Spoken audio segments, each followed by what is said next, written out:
All right, to discuss this further, just to get a better understanding of what really happened here, we'll connect with our Assistant Director for Foreign Affairs, Siddhant Sibal. Siddhant, that was a quick response from the US President, one line, and that was the end of that answer. Give us more.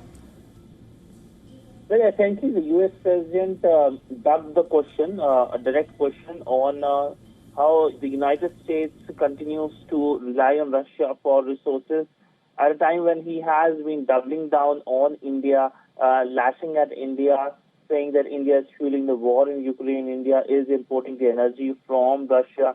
Of course, India has also hit back at the Trump administration with a very long statement, which we saw on Monday evening. But essentially, India's focus has been to highlight what the West has been doing, because in that statement, it was also the European Union that India fact-checked in many ways by giving details about how European Union is dependent on Russia for resources. So clearly New Delhi showing the mirror to both Brussels and Washington that when they point finger, they should know that they are also equally dependent. Now, Donald Trump's comments, essentially, which is basically ducking down and he passing off the question, basically shows perhaps two things. First, Donald Trump being Donald Trump has no idea about a lot of facts. The president has been fact-checked several times, or it could be deliberate strategy, though I really doubt that he is not keen to speak about it, and instead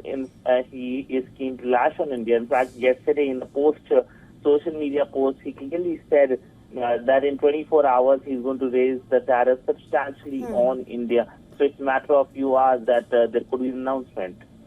Right, absolutely, Siddhant. Of course, we are seeing the statements that are coming out from both sides. We've seen the guarded and measured statement, a fact-based statement that came from India, which of course highlights the duplicity when it comes to the United States and EU doing trade with Russia. Now, not just trade, we are also seeing that there are in fact jumps in the numbers also that we're seeing in imports from Russia to the United States, 23% year on year, $2.1 billion. Now, these are big numbers.